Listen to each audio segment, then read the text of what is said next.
Crickets. Hi. We're all dead today. Yeah. There's 4 of us here. We're going to talk about serial killers. Each one of us picked out a serial killer that we all don't know about. Yeah. And it's not a popular killer. And we did some research and we'll share some things about some serial killers. Yeah. So, Des, do you want to go first? Yes. Okay. So, this man, he's like considered the real life Dexter. His name is Pedro Rodrigues, like Philo, something like that.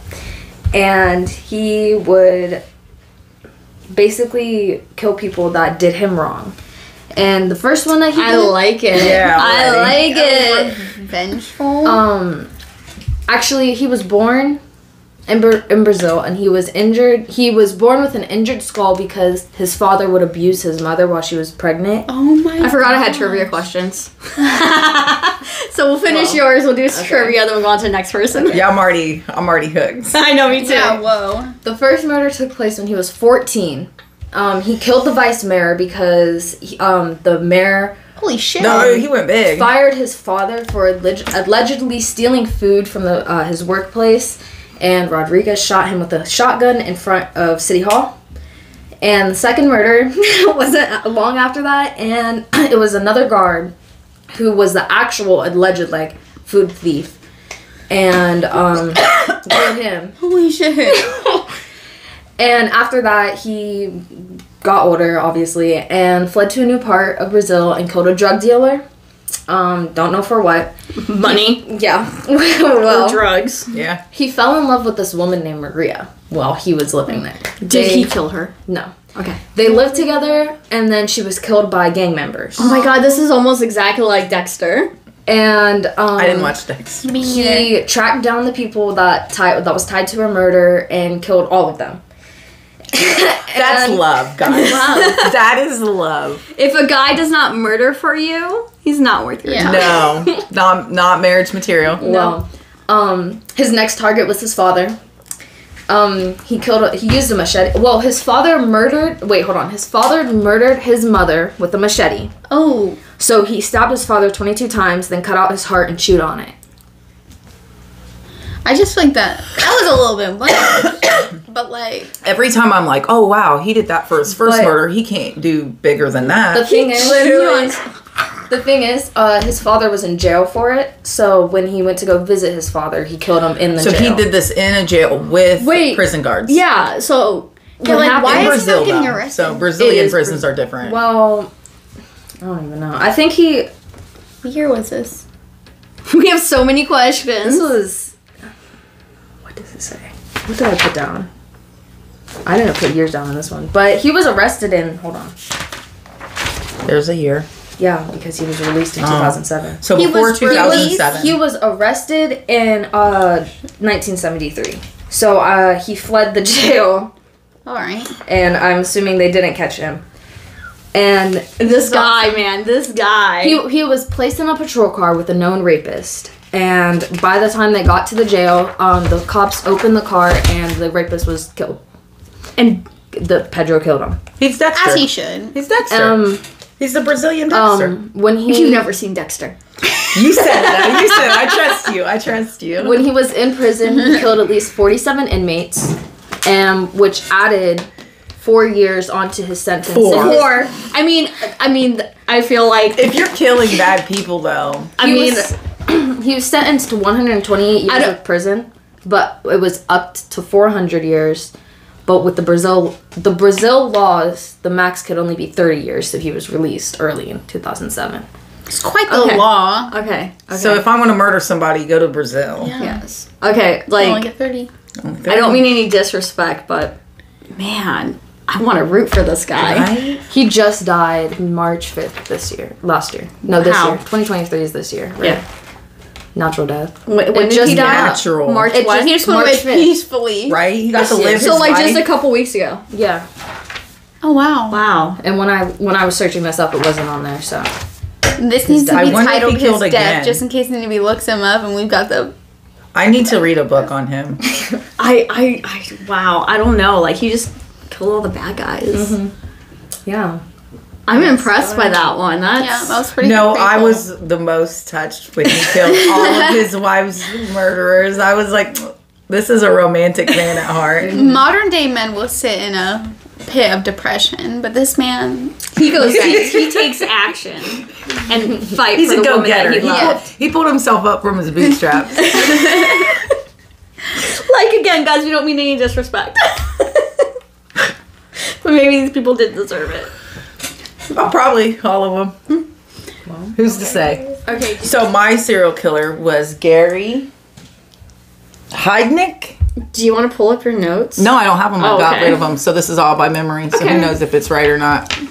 Who's to say?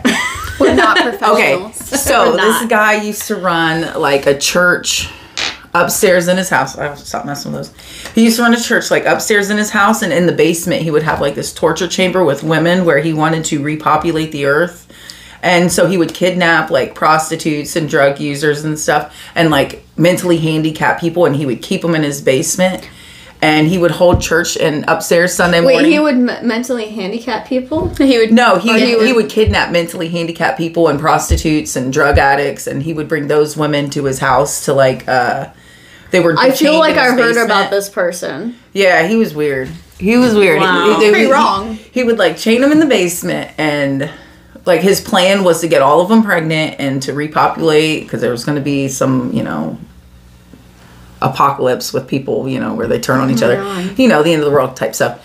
But when he would leave for work, the girls would hear him leave and they would start screaming and screaming and screaming and screaming. And one day he didn't leave and he opened the door and he heard them screaming. So then he went down there and he shoved screwdrivers in their ears to where they couldn't hear when he left.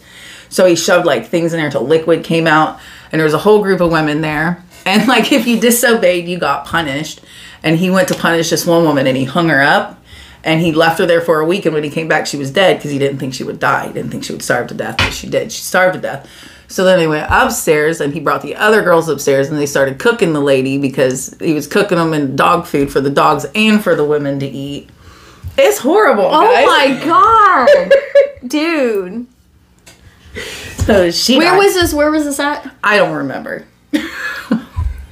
I feel. Okay, I think I listened to a podcast about this guy because it sounds familiar. I But mean- some of the stuff that you're saying, it does. I'm just So fucking one of the shocked. girls and him were like, not girlfriend boyfriend because she was still very much captive, but she knew that he wanted like a partner. He was slow too, like he wasn't very smart either, and he wanted like a partner. So she like kind of tried to befriend him, and she was getting in good, and like she was the one that came up and was allowed to cook the dog food, make the dog food out of the women. It's crazy. And the cops even came around then, and he's like, "Oh, we're just making food, chili or Like, something." didn't it smell weird? Yeah, the cops came for the smell, and he was like, "It's just chili." It's just, It's just chili. chili. Sorry, my food stinks. Yeah, sorry, my food stinks. This is just chili. And so also then he dug a hole in his basement, and then he filled it with water, and he would take a live wire and put the wire in there. So if you got punished, that was one of the ways of punishment. He would put a woman That's in there kinda and creative. shock her to death. So creative. But anyway, so one woman died from getting electrocuted to death. Oh my god. Because he probably didn't know much about electricity, just going out on a limb. But the whole time church is being held Sunday mornings upstairs. So anyway, this one girl gets in good with him and is like, hey, my family's looking for me. I need to go. Like, they're not going to stop looking for me. And he tried to have her call them and say, like, I'm running away, blah, blah, blah. But she's like, I just need to go there. I'll iron out the details and then I can come back and I won't have to leave again. So he drove her there, let her get out and walk away. And as soon as she got around the corner, she booked it. And she got him arrested. But yeah, he only killed 2 people. But like the way that he killed them was crazy. The torture. The torture The is process. horrible. Like just shoving screwdrivers in your ears. Oh, Like no. But yeah, anyway, the girl was getting charged too. I don't know if she ended up getting like the charge, but yeah. Why would she be charged? accessory? But she was. She was held captive too, but she partaked in some of it to get on his good side. Well, yeah, kind of that's thing. what you're supposed to do. Yeah, well, that's they what made they it tell out. you to do. Except for But those you 2 don't women. tell them that's what you did. Yeah, but Yeah. he probably told him like she helped me. Yeah, I mean, she's on it too. yeah, he was a priest, That's a little pastor of a small church. Fucking crazy, dude. That's you my can't- guy. You cannot trust anyone. No. Whew. No. That was overwhelming. Wow. Okay. That was quite the... I know. It's all from memory, I say. I don't know if that's right. You guys, awesome job. All right, do you want to do yours? Okay, my guy wasn't identified first of all, so I'm just following not very strong. The Cleveland torso murderer. Okay. Never identified. He would decapitate people with his bare hands. Like, yeah, so many... Yeah, so, and they would be alive. Like, he would literally stick his hands, like, because, you know, they can tell, like, how it was ripped. It was from his bare hands, like, and they would be alive when he would do it. About 40 people, a lot of them. 40 people you killed with your And he was bare not hands? identified. Like, his bare fucking hands, he wasn't How, identified. what year was Oh, this? this was from 1950s. Thank God. Oh, my God. In Cleveland and Youngstown. Oh. Of course, Youngstown. It's Ohio. Of course, Cleveland. Yeah. East Cleveland, probably. No. But so many people, like, were found months later, and they were unidentified. Like, they couldn't identify them, and yeah. Just think of how many it's murders crazy. he actually did then. Mm-hmm. You know what I mean? Wow. Yeah. Never caught. That's crazy. That's one of those cases I wish they would open up and, like, have blood samples for. Mm-hmm. Like, how they identify people, like, after they dead. But Right. I don't care. I still want to know. Is that all you have on them? Yeah. Still, that's pretty I was going to talk crazy. about the victims, but then I was like, maybe not. Isn't that sad, though, that we talk about the killers and not the victims? Yeah. I'm sorry, we don't mean any disrespect. That's why I'm not talking But about if I them, get don't killed, like I'm not suspect. very interesting. But the person who killed me, probably interesting. Well, they watch all these podcasts and be like, she was pretty interesting. They'd be like, no. All right, my killer is Dorothea Puente. Do you guys know her? No. It's Not from name. Is it? So wait. She killed 9 people from 1982 to 1988. She ran a boarding house in Sacramento, California. Okay. And she would have people that were like being cared for from like a social worker or something like that. And the families like don't really care about the people anymore, so they send them to this boarding house where a bunch of people live. And she would kill them and cash those Social Security checks. So she'll still get the money because nobody's looking for them. The minute they get dropped off there, it's like, okay, you're done. Shoot. Sorry. So It's she okay. killed, like I said, she killed 9 people. 7 of the victims were found. 3 of them were not, and they were all buried in her yard. She actually kept her victims in a room up to 3 weeks before she buried them. Ew. And there's actually body stains still. The house is still Yeah. there. It's a museum now. In San Francisco? Sacramento. Oh, Sacramento? Yes. I think half of it's a museum and the other half somebody lives in. Alright. Yeah. You didn't need to do that. They actually have a She mannequin. said you didn't need to do that. They actually have a mannequin of Dorothea Puente on the porch. Yeah. What the fuck? She was 71 when she was caught. She was, yes, How old was she when she did her first murder that we know of? 82. 1982 to 88. I thought you were saying she was 18. Oh. 88, she was 71. So whatever. Oh my God. You guys could math that out. She was like 60-something. She was. She had enough. She had to be bitchy her whole life. Well- you know, she had to be one of those women So- that you work with that you just know something's off. So she gave them sleeping pills and other medications, and then either she would suffocate them or give them like this medicine cocktail with like whatever in it, and it would stop their heart. I guess if I'm gonna die. There were some victims that were not dead when she buried them. Oh. They That's just a fear. died in That's the a fear ground? that I have. They died in the ground? They died of suffocation in the dirt Yeah, because of the buried dirt that they alive. found in the lungs. Dang. So she thought that they were probably dead. I mean, she didn't care. Imagine how strong she had to be. Actually, she would probably drag them through the house, but she hired convicts to dig the holes in the yard, Okay. and then she'll deposit the bodies at night. Good old convicts. Okay. They're good for reliable work. So When you're in a pinch. Right. she actually, when she was younger, she was in prison for fraudulent checks. Really couldn't She get over that. she was kind of like in and out of like getting in trouble and not with falsifying checks and shit like that. Okay, her arrest, guys.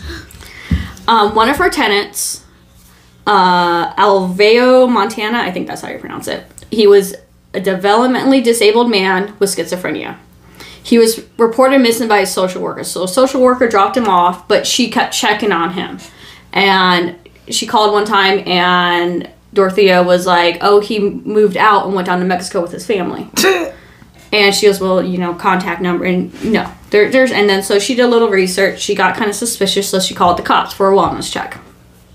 Cops came by to follow up with the report. And while they were kind of searching, they kind of noticed some disturbed soil. So during that initial walkthrough investigation, she was not an immediate suspect. So while they were kind of like searching around, questioning the other people that live there, they noticed dirt on the ground. They're kind of figuring out what to do. She's like, do you mind if I go get a cup of coffee around the corner at a hotel? Like, and they let her go get a cup of coffee. She left to go get that coffee. Instead of coffee, she fled to LA. She just fucking took off. She actually met a man at a bar. Kind of befriended him. The man recognized her from the news reports because they were searching for her by then. And he reported the police, hey, she's right here right now, and she was arrested. She was convicted of 3 murders out of the 9. Even though they found 7 bodies, don't ask me how, and then she received life without parole, and she ended up dying in prison 2011, in March 27, 2011, from natural causes. So from 82... From 82 to 88, she had that boarding house where she killed people, buried them in the yard, and still collected their Social Security checks. From 88 to 11, she was in prison. Mm-hmm. I don't know if that'd be worth it. I'm gonna go, no, it's not. It depends. But like how much money did she get out of it? She couldn't have got too much money out of it because she did. Like, I would live in the Bahamas if I was rich. Well, there was like She went to LA. About 9 people that she killed, including that one that caseworker was looking for. So I mean, like, I don't know if she collected the Social Security checks through like from the very first murder. Like, how long did she collect them before she's like, hey, they moved out? Or nobody looked for anybody until the last guy. Like, nobody was missed. Nobody but missed like the people that like were like developmentally disabled, schizophrenia, people that are living in, it was like a halfway home. Some people that have mental issues go to these homes, but their families don't have anything to do with them. What's her name again? Dorothea Puente. Man, fuck you. It's like we'll put up a picture of all these serial killers, but man, she looks like a little old granny that you'll see next door, like in the garden. You think she's gardening? No, she's burying bodies. That's insane. There's something when killers are like doctors, nurses, caretakers, and I'm like, they could get away with so much. How long did they get away with it? I was watching something where this dude just killed a bunch of people just by giving them some type of drug, overdosing them, and it looked like natural causes for the longest fucking time. I'm like, I don't want that to be my nurse when I'm like... Right? Like, oh, you're not... I don't think you're gonna make it. Let's just do ya. Yeah, you know, like... It's a mercy killing. Well, so... Yeah, that's our serial killer knowledge this round. Mm-hmm. We'll probably come back with more. Yeah. But... There is this... I'm watching a documentary, like... I'm in the middle of it, and there's this lady, something Hoffman. And she used to give... Like, it was a cult type situation, and she used to make men... She used to give them ecstasy and amphetamines until they would kill themselves, and they would write wills and leave everything to her and say, like, don't contest this will. So, and you know, whatever, Hoffman gets all my stuff. And she killed like 9 people or something like that. Yeah. Sheesh. But she was like a cult leader with psychedelics, so it was real easy to, like, I feel like psychedelics, man, they get to people. What is it about acid and cults? That's the way you run a cult. Guys, I got some acid. But look at Jim Jones with his amphetamines and stuff. He had to wear glasses. He did, man. He's crazy. Sorry. All right, guys. That's the end of this episode. Mm-hmm. See ya. Bye.